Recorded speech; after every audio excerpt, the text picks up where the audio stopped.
We had some shocking news out of Africa, where the African Football Confederation has retroactively declared Morocco as champions of the 2025 African Cup of Nations after ruling that Senegal forfeited the AFCON final when they left the field for 15 minutes in protest of a late penalty call made against them. Senegal eventually returned to the field, and after Ibrahim Diaz's penalty miss, went on to win the AFCON final with a late Pape Gueye winner. CAF has overturned that result 2 months later, citing Article 82 of the AFCON bylaws, which state that any team that refuses to play or leave the field before the end of regulation is deemed to forfeit the match. Morocco issued a statement in response to the CAF decision that said, in part, quote, "The Federation wishes to recall that its approach has never been intended to challenge the sporting performance of the teams participating in this competition, but solely to request the application of the competition's regulations. The Federation reaffirms its commitment to respecting the rules, ensuring clarity in the competitive framework, and maintaining stability within African competitions."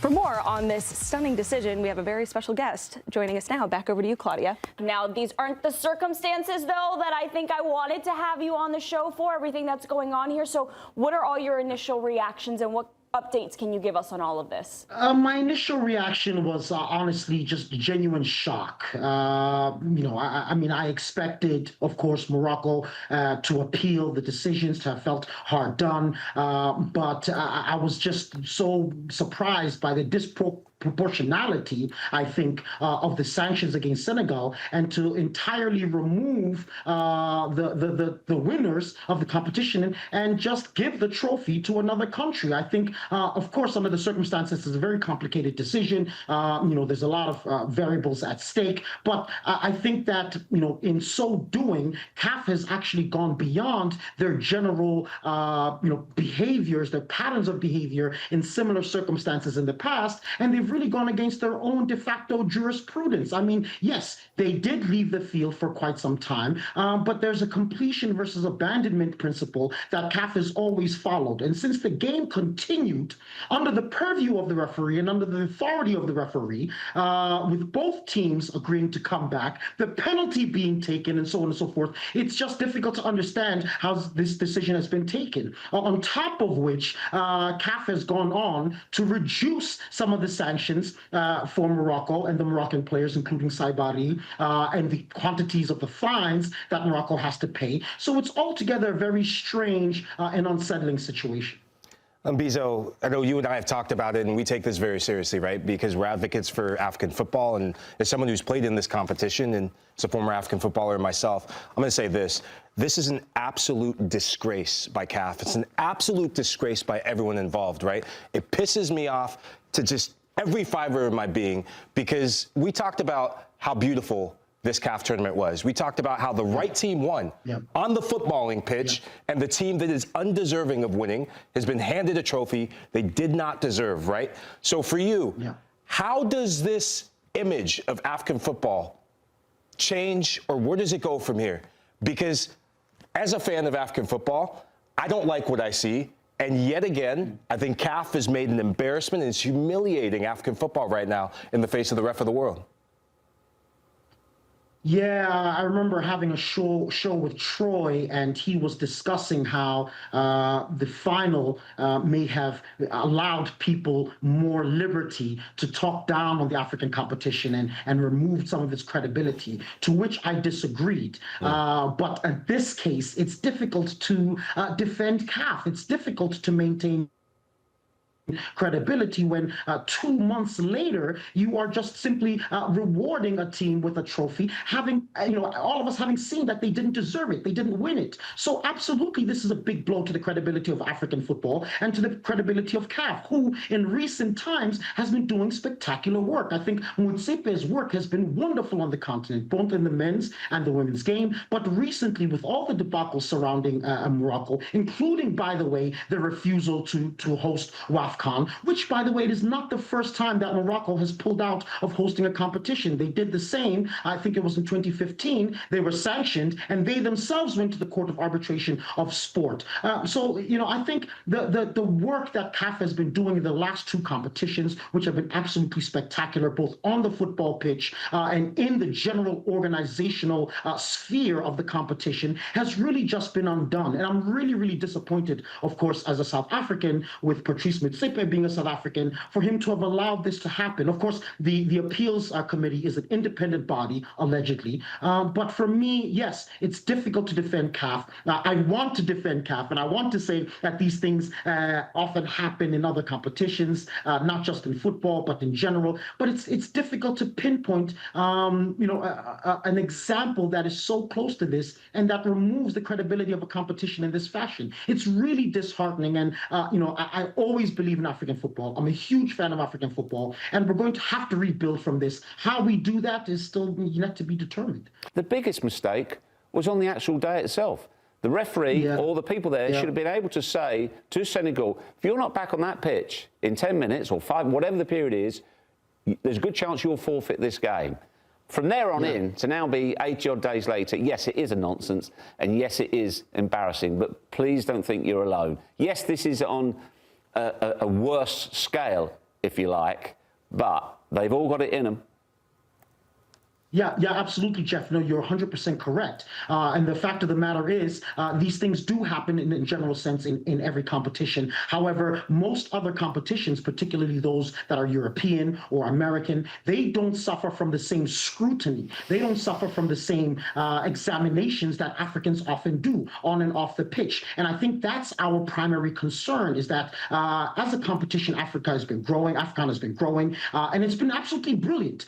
Other than this decision, for me, AFCON has been spectacular. Just enough drama, just a little enough controversy to make it a delectable spectacle, which we see in every other competition. I mean, I live in South America, I live in Brazil, and the amount of controversy that you see in Libertadores and the Brasileirão, I mean, we love it. It's what makes football what it is, what makes it the biggest spectacle in the world. But again, we are fighting forces, structures, sociopolitics, socioculture, and history that perhaps other competitions don't have to deal with. And so in that regard, we always feel like perhaps we need to step a little bit closer to towing the line, to making sure that things are in order. But yeah, you're absolutely right. But look, like you said, if the decision on the day was to continue and the referee's authority said, guys, back onto the pitch, let's play, there was no abandonment of the competition. It was simply a delay, and the sanctions should have stopped at fines, suspensions, and not gone on to this. So really, what we're criticizing is the questioning of the leadership of CAF and not African football as a whole. And Mbizo, you know how I feel about this competition. We covered it together. We covered it throughout. There was a lot of things that we discussed about the tournament, and I wanted the football to be at the forefront. Unfortunately, once again, especially when you're talking about African football, it's not at the forefront. But I asked, what's the next steps now in terms of for Senegal? Do they go to the Court of Arbitration? Do they try to appeal it upon the appeal now? What are the following steps after this? Honestly, if I was the Senegalese Federation, I would have already been preparing my appeal to the Court of Arbitration of Sports before the verdict had come back from CAF. They have to go. It's as simple as that. And frankly, as I see it, it's a continuation of the very protest that they had on the football field. Perhaps the decision to reward the trophy in and of itself alone may not be scrutinized and say, that's an odd decision. But when you look at the totality of the reduction of the sanctions for Morocco and the other, the other fines and the other suspensions, it just seems very odd. And again, it seems to point to the fact that Senegal's protest was correct in the first place. Senegal had a right to protest. And frankly, during the course of the tournament, not only Senegal, but a number of different African football fans and African football proponents questioned whether there was fairness in the officiating, whether there was fairness in the way that Morocco was being treated in comparison to the other African nations. So So right now, I think that it's a little bit, it shouldn't be this way, and it's disappointing that it's this way, but it looks like it's a little bit of Morocco versus the rest of Africa. In fact, it might be Morocco versus the rest of the world, because the way the media, the way people are reacting to it, even here in South America, the federations, the fans, they are only recognizing Senegal as the champions of African football because of what happened on the football pitch, where it should stay. Football is football. It can turn political off the pitch, but the results on the pitch should stand. So for me, if you're Senegal, you go to the Court of Arbitration of Sports. And by the way, Senegalese Federation, if you need help, I'm here. And Mbizo, we love it. We know that you can put up a good argument, so we appreciate it. Thank you. Thank you so much for having me, folks. Enjoy the rest of the show. Thank you. All right, guys. Well, let's stay here because the Senegalese Football Federation, they did actually put out a statement. They also said that all of this casts a shadow over African football, but they said, we denounce this unprecedented and unacceptable decision, which undermines the credibility of African football. We will, in the coming days, initiate an appeal procedure before the CAF, the Court of Arbitration for Sport. So what do you guys think of this? This is just a small part of the statement that they did put out. I'm so embarrassed. And I'm embarrassed because the actual quality within the actual tournament, the entertainment factor all the way through was like exemplary. I actually thought to myself, for the first time, we're going to come out of a tournament and the conversations are not going to be around infrastructure. It's not going to be around any corruption. It's not even going to be around some of the things that we saw with our own eyes, and we'll talk about it in a second. But it was the right team won, which was my boy right here to the left of me. You tipped Senegal from the beginning. I remember that in terms of your bracket. So did Mbizo tip Senegal from the beginning. I actually tipped Morocco because I actually said this was going to be Morocco's incredible year, 2026, in terms of be crowned the CAF champions and then, of course, then go to the World Cup and showcase what they can do there.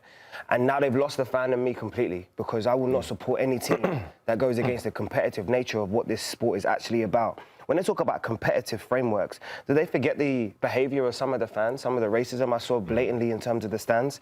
When I see the towel boys that are fighting with players on the pitch, in front of our own eyes, I'm watching people that are supposed to be helping the game progress at a decent speed, fighting because they're Moroccan with the actual players that are competing on the pitch. And then you think about the decisions that are being made.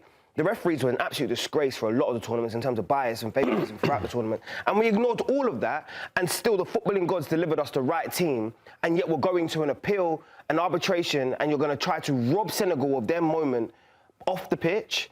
It's an absolute, you use the word right, disgrace, but I honestly feel like they don't realise how far they've set back African football because all of the problems they had before with sponsorship and viewership and all the rest of it, who's going to tune in now? When it comes to the next one, why would I tune into pure corruption? All the things you just said, the towels, everything that they did, this is just a continuation of that, isn't it? It's an embarrassment. At the highest level, I think Mbizo spoke superbly. And I mean, the questions for CAF now, just utterly ridiculous, utterly ridiculous. Yeah, I have even more questions for Morocco as well, right? And I know we have Moroccan viewers, and I know that we do the bit with Nico, and I know where he stands with it. And I know where he stands with this, So, but for me personally, I can only speak for myself. If Morocco has any respect for themselves, right? If they have any respect for sport, any respect for competition, any respect for the spirit of competition, you will deny this trophy. You will deny this ruling from CAF. And you will give it back to the rightful winners. 100%. Because this is a Morocco that we were talking about could win the World Cup. They're supposed to be an ambassador for African football right now. We have Champions League winners in this Moroccan team, right? Yeah, but we have players that are bigger than football right now. I thought it was a very understandably ambiguous statement from Morocco. That was a bit like, woo, I'm not sure we want too much to do with this. Yeah. No, look. I mean, they're not exactly embracing the decision, are they? No, and I think they're quite right to. I think they've read the room. I hope they've read the room and thought, wow, this is, to JD's point, this is wrong. Disgrace. I mean, do you think when they made the appeal that they had any type of inkling that the decision would be turned around and that they would get the trophy? It's so funny to me. It's so funny to me because absolutely. No, but I feel like the people that make those decisions are the people that are so tone deaf of what actually goes on within sport. The people that actually file those decisions, because at no point was anybody going to start christening you champions. We watched it with my own eyes. Okay, I'll give you the perfect example, the translation. You know when Ryan Garcia beat up Devin Haney? Regardless if he was done for PEDs or all the rest of it afterwards, I still watched you get beat up for 12 rounds. That's the truth of the matter. That is the truth of what I watched with my own eyes. From a sporting competitive standpoint, Senegal won that tournament. They are the champions. So you can talk about players left for this long and refereeing decisions here.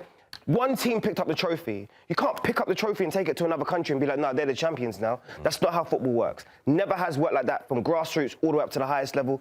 And the people that have made that decision are tone deaf to what actually the core of this game is about. It's about competitiveness and the rightful champions being crowned.